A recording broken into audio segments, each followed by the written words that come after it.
Chapter 3: Technology and Dominance. The Grandeur of Humanity in Light of the Promises of AI. Having recalled the principles that shine a light on social doctrine, I would now like to focus on certain challenges that profoundly shape our way of living today. The biblical image accompanying these reflections is that of a building project. On the one hand, there is the Tower of Babel, where collective effort follows a plan that dominates and ultimately dehumanizes. On the other hand, there are the ruins of Jerusalem, which, under Nehemiah's direction, are rebuilt piece by piece as a project of shared responsibility. We are called to reflect on the great construction sites of our era and ask, what are we building? As technological development rapidly transforms languages, relationships, institutions, and forms of power, we believers must and can choose which projects to work on and in what manner, so as to safeguard and value the grandeur of humanity that has been given to us as a gift. This is a choice not only for our future, but also for our present, since artificial intelligence and other emerging technologies are already part of our daily lives. I am convinced that the concrete way of living out social relationships in the light of the gospel is not established once and for all, but remains a task entrusted from generation to generation to the Christian community. Under the guidance of the Holy Spirit, the Church allows herself to be enlightened by God's Word, reads the signs of the times, and creatively seeks new ways for relationships between people and nations to become ever more conformed to the demands of the kingdom of God. For this reason, I encourage all members of the Church not to be afraid of the present challenges, but to listen to one another and firmly embrace their responsibilities in building a more humane and fraternal society. The technocratic paradigm and digital power.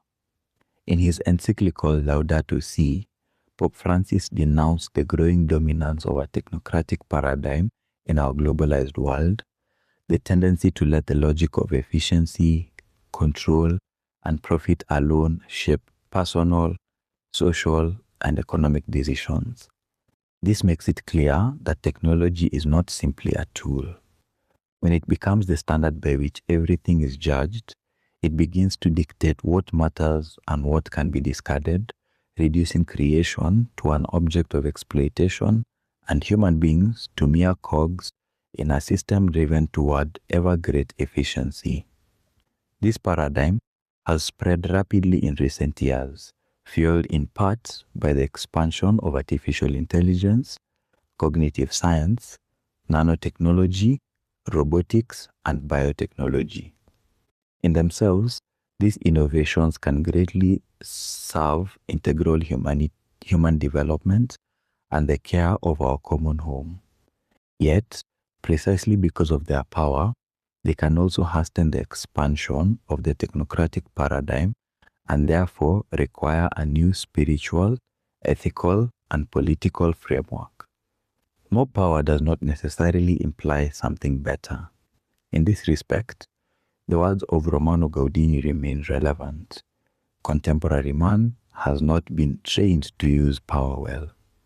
The danger of humanity becoming a victim of its own achievements was already clearly recognized by St Paul VI, who warned that the most extraordinary scientific progress, the most astounding technical feats, and the most amazing economic growth, unless accompanied by authentic moral and social progress, will in the long run go against man.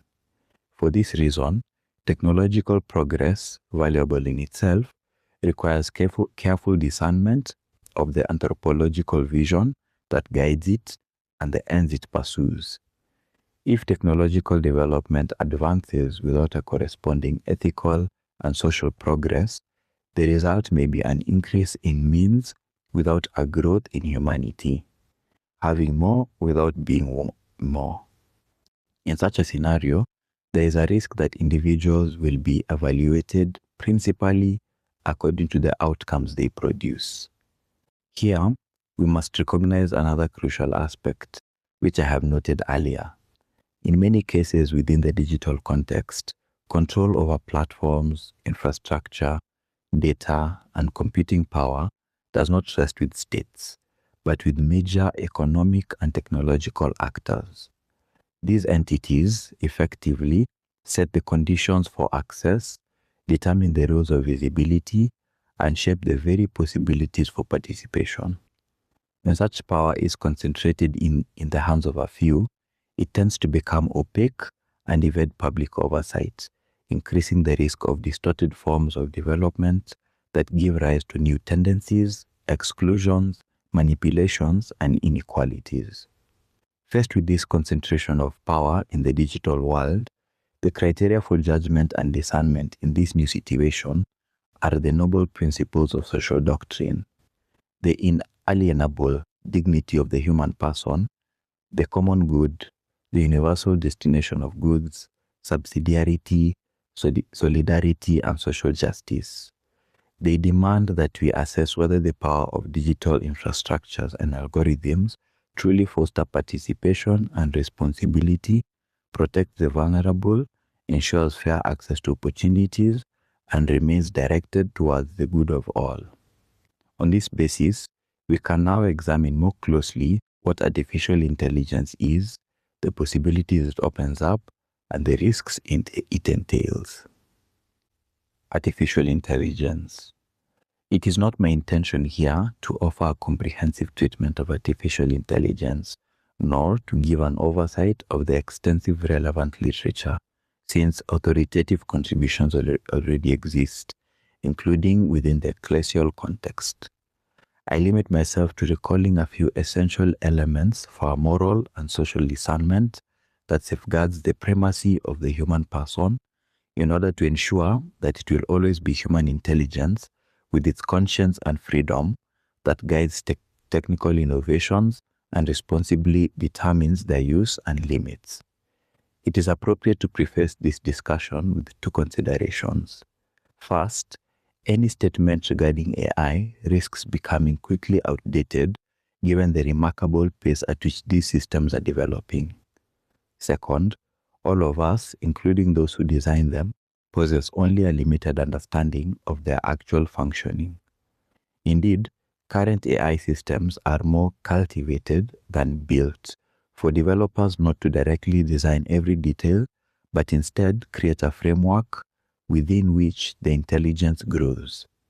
As a result, fundamental scientific aspects, such as the internal representations and computational processes of these systems, remain at present unknown. There thus emerges an urgent need for a twofold commitment. On the one hand, a deepening of scientific research, on the other, the exercise of moral and spiritual discernment. It is not possible to provide a single comprehensive definition of AI. What can be stated, however, is that we must avoid the misconception of equating this type of intelligence with that of human beings.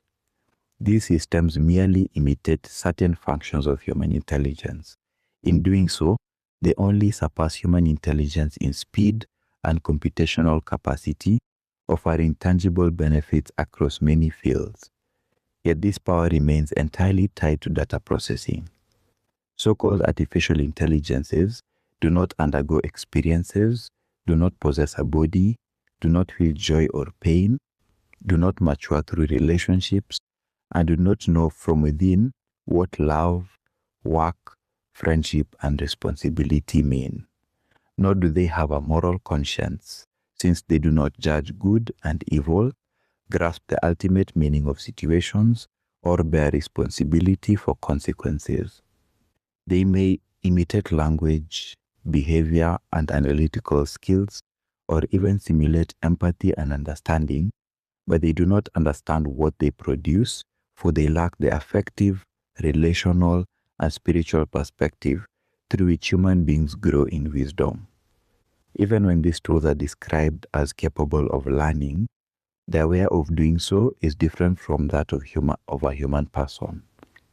It is not the experience of those who allow themselves to be shaped by life and grow over time through choices, mistakes, forgiveness, and fidelity. Rather, it is a form of statistical adaptation based on data and feedback, which can be very effective but does not imply inner growth. A valuable tool that requires vigilance. In light of what has been said, we can better understand why AI can be a valuable tool and at the same time, why it calls for a measured and vigilant approach. In recent years, its private use has expanded significantly, prompting growing reflection on both the opportunities it offers and the risks tied to its rapid spread. In personal use, three aspects in particular deserve careful consideration: the ease with which results are obtained, the impression of objectivity, and the simulation of human communication.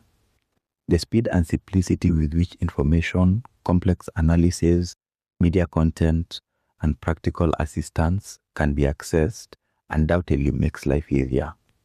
Yet, they can also encourage excessive reliance and the search for ready-made answers and weaken personal creativity and judgment. The apparent objectivity of the responses and suggestions these systems provide can lead us to overlook the fact that they reflect the cultural assumptions of those who designed and trained them, with all their strengths and limitations. The artificial imitation of positive human communication, words of advice, empathy, friendship, and even love can be engaging and at times genuinely helpful.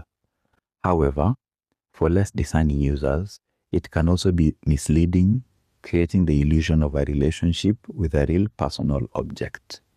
When words are simulated, they do not build genuine relationships, but only their appearance. The artificial imitation of care and support can become particularly risky when it enters contexts where real relationships and emotional bonds are lacking. Here, the danger is not so much that a person may believe they are communicating with another person, but rather that they may gradually lose the very desire to form genuine human connections. Broadening our perspective to the use of AI in society, we see that it is now embedded in decision-making processes across many sectors and at multiple levels in communication, management, and control. The gain in efficiency and the potential to improve certain services are clear, yet rapidly and uncritically adopting them exposes us to a range of risks, including the tendency to overlook the environmental impact. Current AI systems require enormous amounts of energy and water, significantly influencing carbon dioxide emissions, and place heavy demands on natural resources. As their complexity increases, especially in the case of large language models, the need for computing power and storage capacity grows too, which requires an extensive network of machines, cables, data centers, and energy-intensive infrastructure. For this reason, it is essential to develop more sustainable technological solutions that reduce environmental impact and help protect our common home. Responsibility, transparency, and the governance of AI. The use of AI is never a purely technical matter. When it enters processes that affect people's lives, it touches on rights, opportunities, status, and freedom. Important and sensitive decisions concerning employment, credit, access to public services, or even a person's reputation risk being fully delegated to automated systems that do not know compassion, mercy, forgiveness, and above all, the hope that people are able to change, and can therefore give rise to new forms of exclusion. There are clearly harmful uses, such as the manipulation of information or violation of privacy. Yet, there is also a subtler danger. For when AI systems present themselves as neutral and objective, they end up reflecting and reinforcing the stereotypes or ideological bias of their designers and developers. Indeed, Entrusting an algorithm in practice with the power to select who is worthy or not, without anyone bearing responsibility for that judgment, is to hand over the task of redefining the boundaries of human possibilities. In this process, political responsibility is also lost, not just empathy towards those excluded, which can, after all, be simulated. The exclusion of the vulnerable becomes cloaked in a veneer of neutrality and objectivity, against which it becomes difficult to raise objections. In this way, injustice goes unnoticed, and compassion, mercy, and forgiveness, understood not as mere appearances, but as real political actions, gradually disappear from view. From this follows a simple but compelling consequence. We cannot consider AI to be morally neutral.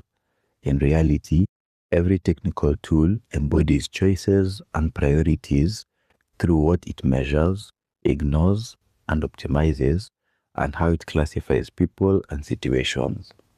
If a system is designed or used in a way that treats some lives as less worthy or excludes them without the possibility of appeal, then it is not merely a tool to be used well, since it has already introduced criteria that contradicts the inalienable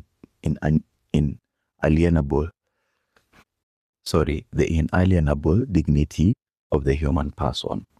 For this reason, ethical discernment cannot be limited to asking whether we are using a system for good or bad purposes. It must also examine how that system is designed and what vision of the human person and society is embedded in the data and models that guide it.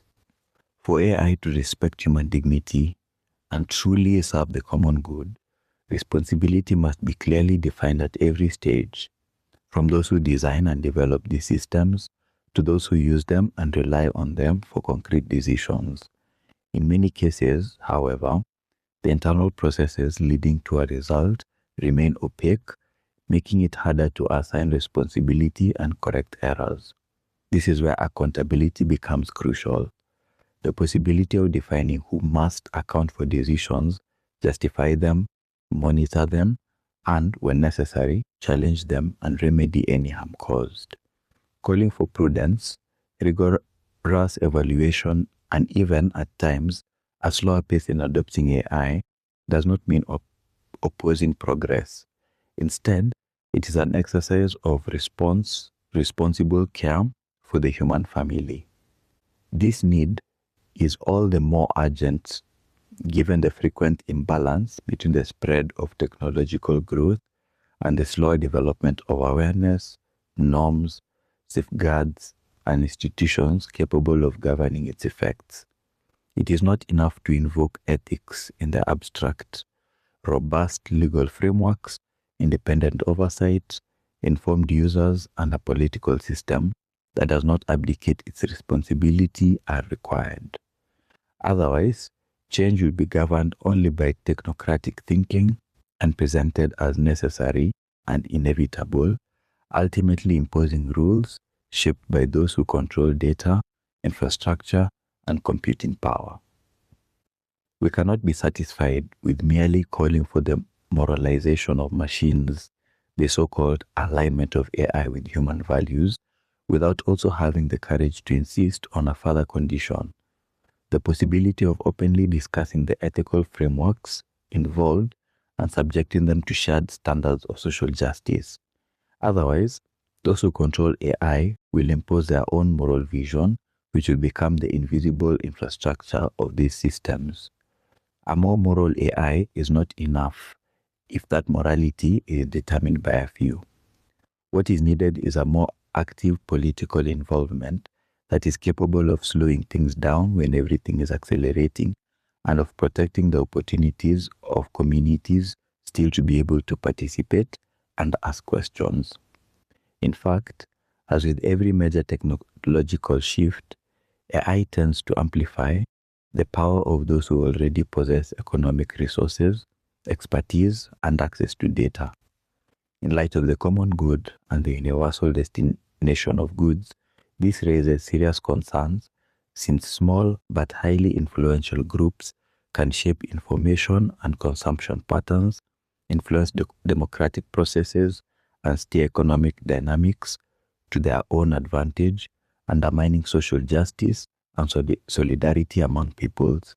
For this reason, it is essential that the use of AI, especially when it touches on public goods and fundamental rights, be guided by clear criteria and effective oversight grounded in participation and subsidiarity. Communities and intermediary organizations must not be reduced to passive recipients of decisions made elsewhere. They must be able to contribute to discernment and oversight. Moreover, ownership of data cannot be left solely in private hands, but must be appropriately regulated. Data is the product of many contributors and should not be treated as something to be sold off or entrusted to a select few. It is necessary to think creatively in order to manage data as a common or shared good in a spirit of participation, as St. John Paul II already suggested regarding collective goods. The principles of social doctrine offer a framework for understanding this new reality. In a world where data, computational resources, and regulatory influence remain in the hands of a few, to speak of the common good means exposing this new form of epistemic, economic, and political asymmetry and naming the new monopolies of AI. To speak of the universal destination of goods means finding ways of ensuring universal access to both technologies and the education needed to use them. To speak of subsidiarity calls for protecting the ability of communities to make choices and corrections rather than confining their role to mere oversight after the standards have been set elsewhere. To speak of solidarity obliges us to recognize the hidden, often exploited workers who sustain algorithmic systems. To speak of justice requires questioning the global distribution of power that decides who in fact can train these models and who is merely subjected to them. Likewise, it means acknowledging that social justice is not only a goal to be safeguarded after technologies are deployed, but a condition that must shape their very design from the outset. Finally, I would like to employ the expression to disarm, which is close to my heart. Disarming AI means freeing it from the mentality of armed competition, which today is not limited simply to the military context, but is also an economic and cognitive phenomenon.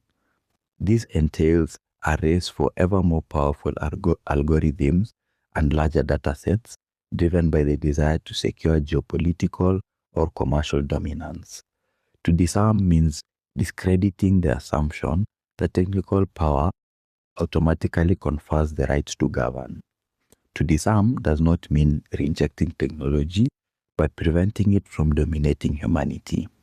It means freeing technology from monopolistic control and opening it to discussion and debate, therefore making it human-friendly and restoring it to the plurality of human cultures and ways of life.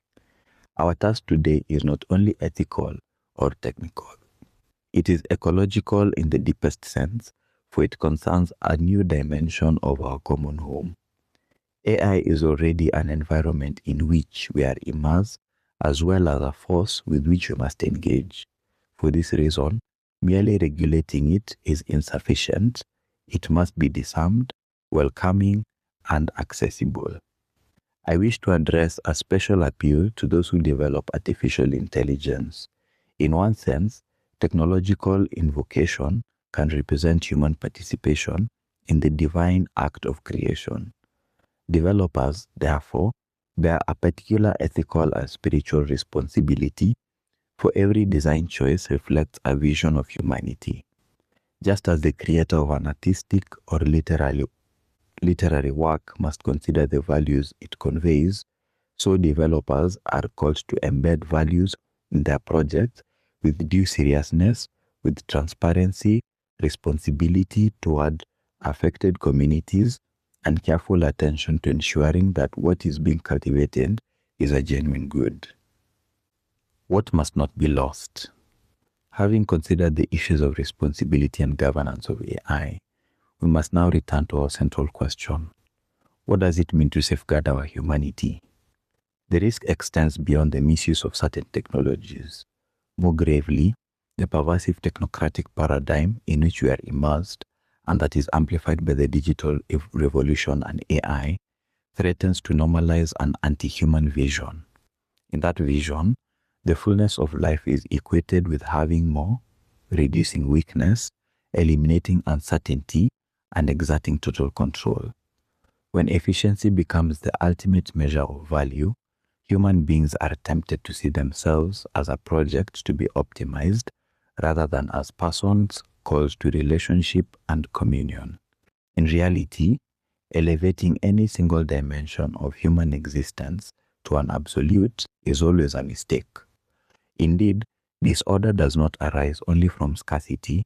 Even unchecked growth can give rise to impoverishment. In an ecosystem, balance is disrupted when one species expands at the expense of others. In human life, something similar occurs when one faculty claims to be the measure of everything. Thus, intelligence, when absolutized, overshadows other essential dimensions of life, such as affection, the will, commitment, and relationships. Similarly, technical power, if left unbalanced, does not make us more capable. It makes us more isolated and more vulnerable to being dominated and excluded. This critical point does not oppose intelligence, but serves as a reminder that when intelligence becomes self-referential, its true purpose of serving life and the human person is lost. The quality of a civilization is measured not by the power of its means, but by the care it is able to offer, by its ability to recognize the other as a face, not merely as a function. The ability to care for one another is a fundamental dimension of our humanity, one that is learned and mastered through lived experience. Reading stories to a child, offering company to an elderly person, and arranging a home so that it is welcoming are simple gestures often rooted in family life. They teach us to value care at a societal level and train us to recognize others as persons worthy of attention. Technology can also support this mutual care between people, for example, by providing tools that help us anticipate and organize things without undermining human freedom and judgment. After all, human beings are the subjects of relationships and responsible for their own decisions. What must not be lost? Having considered the issues of responsibility and governance of AI, we must now return to our central question. What does it mean to safeguard our humanity? The risk extends beyond the misuse of certain technologies. More gravely, the pervasive technocratic paradigm in which we are immersed, and that is amplified by the digital revolution and AI, threatens to normalize an anti-human vision. In that vision, the fullness of life is equated with having more, reducing weakness, eliminating uncertainty, and exerting total control. When efficiency becomes the ultimate measure of value, human beings are tempted to see themselves as a project to be optimized rather than as persons called to relationship and communion. In reality, elevating any single dimension of human existence to an absolute is always a mistake. Indeed, disorder does not arise only from scarcity. Even unchecked growth can give rise to impoverishment. In an ecosystem, balance is disrupted when one species expands at the expense of others. In human life, something similar occurs when one faculty claims to be the measure of everything. Thus, intelligence, when absolutized, overshadows other essential dimensions of life, such as affection, the will, commitment, and relationships. Similarly, technical power, if left unbalanced, does not make us more capable. It makes us more isolated and more vulnerable to being dominated and excluded. This critical point does not oppose intelligence, but serves as a reminder that when intelligence becomes self-referential, its true purpose of serving life and the human person is lost. The quality of a civilization is measured not by the power it means, but by the care it is able to offer, by its ability to recognize the other as a face, not merely as a function. The ability to care for one another is a fundamental dimension of our humanity, one that is learned and mastered through lived experiences. Reading stories to a child, offering company to an elderly person, and arranging a home so it is welcoming and simple gestures are simple gestures often rooted in family life. They teach us to value care at a societal level and train us to recognize others as persons worthy of attention. Technology can also support this mutual care between people, for example, by providing tools that help us anticipate and organize things without undermining human freedom and judgment. After all, human beings are the subjects of relationships and responsible for their own decisions. Underlying narratives: transhumanism and posthumanism. In an attempt to shed light on the cultural assumptions accompanying the ongoing digital revolution, I would now like to turn our attention to certain currents of thought that interpret progress as surpassing the human condition and which are often grouped under the labels of transhumanism and posthumanism. These perspectives form the ideological background present in some centers of technological power and occupy the collective imagination in a simplified form, especially in the media and on social networks.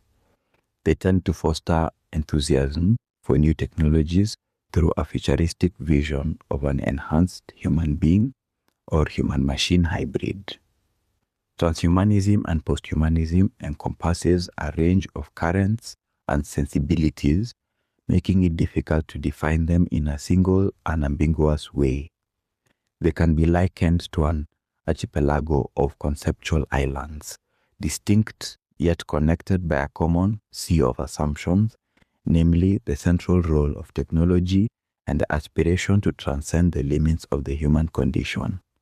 In general, transhumanism envisions the enhancement of human beings through technologies such as biomedicine, body engineering, devices, and algorithms, with the aim of increasing performance and capabilities. Posthumanism, especially in its more radical forms, goes further.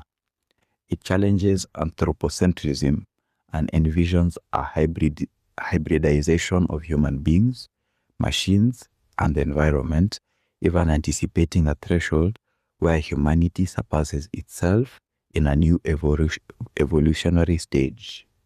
Even when such ideals remain largely speculative, they gain relevance by altering the collective imagination and thereby influence social, economic, and political choices.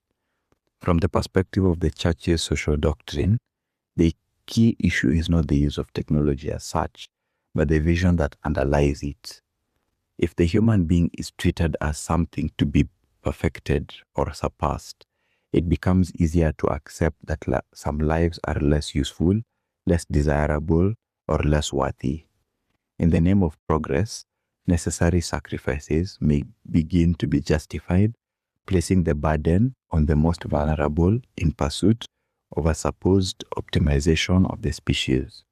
In this regard, the aforementioned warning of St. Paul VI retains great foresight. Indeed, scientific and technological advances, when detached from moral and social progress, end up turning against humanity. For this reason, a clear distinction must be made. It is one thing to integrate technology within a human-centered relational vision.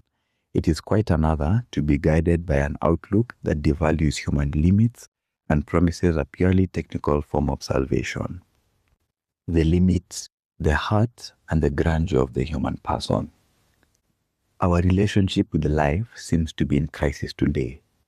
Everything that that appears as a limit, incapacity, illness, old age, suffering, vulnerability, tends to be seen primarily as a defect to be corrected rather than as a reality through which our humanity matures and opens itself to relationship. And yet, we must remember that humanity flourishes not despite limitations, but often through them. The light of faith offers a perspective on reality that helps us recognize what we call the contingency of things of this world. While it is right to strive to alleviate the suffering that marks human life, it is also wise to acknowledge our fundamental finitude, knowing that religious experience, and in particular Christian faith, propose that we live, without oversimplification, this ambivalence between human greatness and limitation, interpreting it in the light of our origin, our original and fundamental relationship with God. It is precisely within our limitations that the following find a place: compassion, as well as a sincere concern for the needs of others, a generosity that can emerge even in the midst of darkness and failure, spiritual experience, and the worship of God.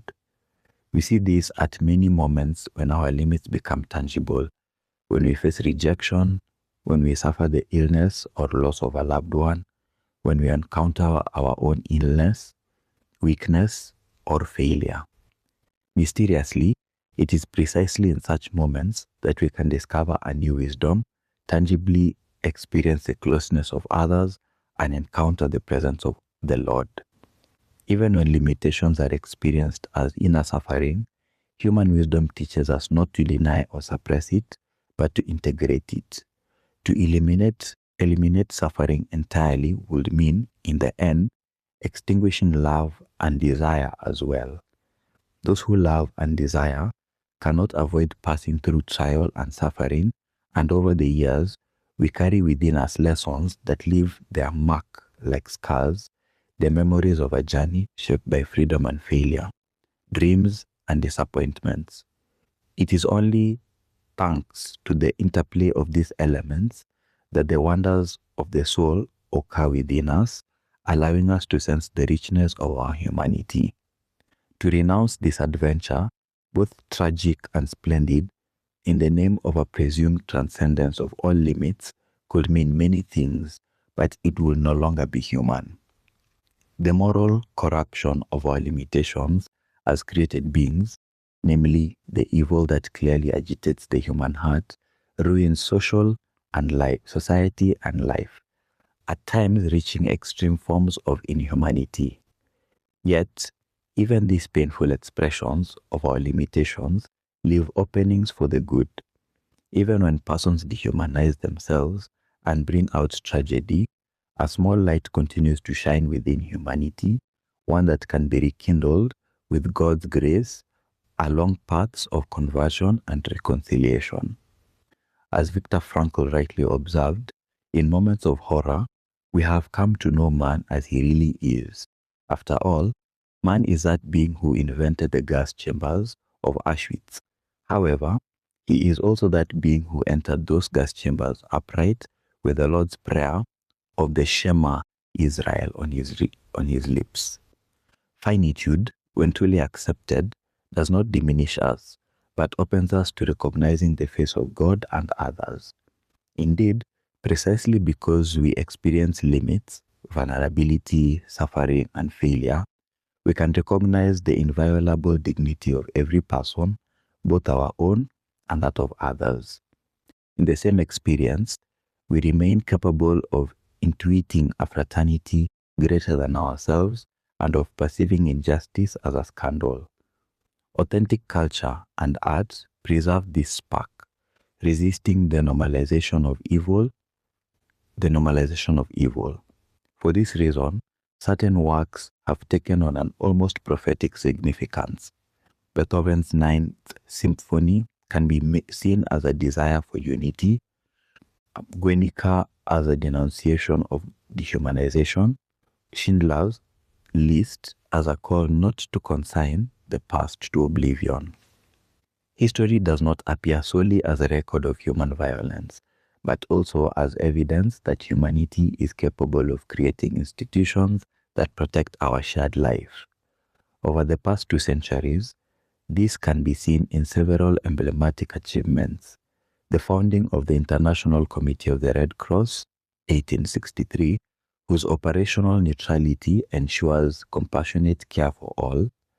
The long process that led to the abolition of slavery, which represented not only a legal shift, but a transformation of conscience. The establishment of the United Nations, 1945, and the Universal Declaration of Human Rights, 1948, which articulated a shared language for affirming, at least as a common ideal, the universality of human dignity, and the 1951 Refugee Convention, which recognizes the duty to protect those fleeing persecution and danger. In each of these cases, the desire for good took concrete shape in public contexts, laws, institutions, and practices capable of limiting the abuse of power and defending the vulnerable. Yet, none of these developments emerged without encountering resistance, narrow interests, or cultural inertia. Moral progress almost always unfolds through a long and demanding journey, often marked by setbacks. We need only think of stalled peace, processes, or the slow implementation of environmental commitments. The very fragile of these achievements highlights how precious the responsibility is of those who initiate and sustain them. Certain events make it clear that history can also change when individuals truly take the dignity of everyone seriously. The civil rights movement in the United States of America, closely associated with the testimony of Martin Luther King Jr., or the end of apartheid in South Africa following the release of Nelson Mandela and his decision not to surrender the future to hatred. In different contexts, many courageous and generous women have also stood out, including St. Laura Montoya, St. Teresa of Calcutta, Dorothy Day, Marie Curie, Maria Montessori, Elizabeth Elliot, Wangari Maathai, Benazir Bhutto, and countless others from every continent whose commitment has distributed to making history more humane. Alongside these public signs, there is a more hidden but decisive history. We see it in religious communities that chose to serve in poor and dangerous places. We also see it in the martyrs of fraternity and justice, such as St. Maximilian Marie Kolbe, St. Oscar Romeo, and Blessed Enrique Angelelli, and in those witnesses who embodied the hope of the gospel as well as human dignity amidst harsh, often inhumane conditions, such as Venerable Francis Xavier, Nguyen Van Thuan. Above all, it is visible in the matters of everyday life who care for, educate, accompany, and comfort without fanfare, such as parents, nurses, doctors, volunteers, and those who remain alongside an elderly person or an outcast. Their testimony demonstrates that goodness does not advance automatically, but requires the perseverance, memory, and interior conversion necessary to begin anew, even after defeat. It is this intertwining of just institutions, credible witnesses, and daily fidelity that sustains hope and provides clear direction for technological progress without allowing the hearts to regress. For this reason, humanity, in all its grandeur and woundedness, must never be replaced or surpassed. We can embrace the technological progress that alleviates suffering and unblocks new possibilities, provided that we do not abandon the very essence of our humanity, namely the capacity for relationship and love. This leads to a crucial question. If an authentic, more than human exists, where is it to be found?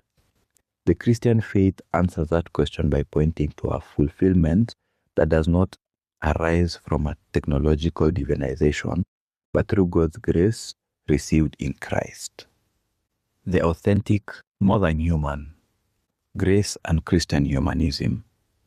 The expression more than human is not an exclusive domain of technological promise. For centuries, the Christian tradition has maintained that human beings are not confined by the boundaries of their own nature. Rather, they are called to self-transcendence, not through an escape from reality or a contempt for their limitations, but through their fulfillment in love. Faith recognizes an openness towards the beyond, which originates as a gift from God. This transformation is a work of the Holy Spirit. As St. Thomas Aquinas taught, this process of elevation and transformation surpasses every capability of created nature. For an infinite disparity separates our finite nature from the life of God. Nevertheless, it remains possible to enter into the heart of that inexhaustible life, even as we journey through the limitations of this world. The one who makes this passage possible can only be the Eternal One, who gives of himself. Indeed, it is God himself who overcomes the infinite disproportion. In him, the recreation of the human person happens. If anyone is in Christ, there is a new creation. Everything old has passed away. See, everything has become new. When we embrace the possibility of transcending ourselves through God's grace, we do not deny our nature, nor do we become less human. On the contrary, as Pope Francis explained, we become fully human when we become more than human, when we let God bring us beyond ourselves in order to attain the fullest truth of our being. Herein lies the radical departure from Promethean dreams that saves humanity is not enhanced self-sufficiency, but a relationship that liberates, a communion that transforms. In this light, a technology that merely classifies and optimizes what already exists can, however unintentionally, become an obstacle to change and growth. For an algorithm, an error is a flaw to be corrected. For a person, however, an error can be a catalyst for profound change. A person's future is not calculable, but depends on one's freedom, elevated by the inexhaustible grace of God and on relationships cultivated. Two cities and two loves. Christian humanism does not reject science or technology, but embraces them with gratitude and realism, and grounds them within a higher vocation. The creative intelligence of humanity is a gift that can alleviate suffering and open up new possibilities, but it must remain ordered toward the common good, justice, the care of the vulnerable, and creation. In this sense, the true alternative is not between enthusiasm and fear, but between two paths of development. A progress that serves individuals and peoples, or a progress that subjects them to the mentality of power. Ultimately, the key question remains the one posed by St. John Paul II. Does AI make human life on earth more human in every aspect of that life? Does it make it more worthy of man? If the answer is yes, then we can recognize it as an opportunity to be embraced responsibly on a path of patience, shared construction, akin to the rebuilding of Jerusalem narrated in the book of Nehemiah. If, however, power grows where the heart withers and human bonds fray, then we are faced with a new form of Babel, a construction that is grandiose, yet fundamentally dehumanizing. Questioning this alternative path of progress and how we interpret and live it is ultimately a matter of examining our own hearts. The way we understand and shape relationships, work, and institutions in practice reveals our fundamental values. In the end, it all stems from what we hold most dear. That is a love that guides us to what we truly cherish, both as individuals and as a society, and directs our lives and actions. St. Augustine describes human history as a struggle between two loves, which gave rise to two ways of inhabiting the world and living together, or two cities, as it were. On the one hand, the love of God and neighbor; on the other, the exclusive love of self. Two loves have built two cities: the earthly city, the love of self, even to the contempt of God; the heavenly city, the love of God, even to the contempt of self. As throughout history, these two loves continue to contend for dominance in our hearts today. The age of AI is no exception. The construction of Babel, or the rebuilding of Jerusalem, begins within each one of us.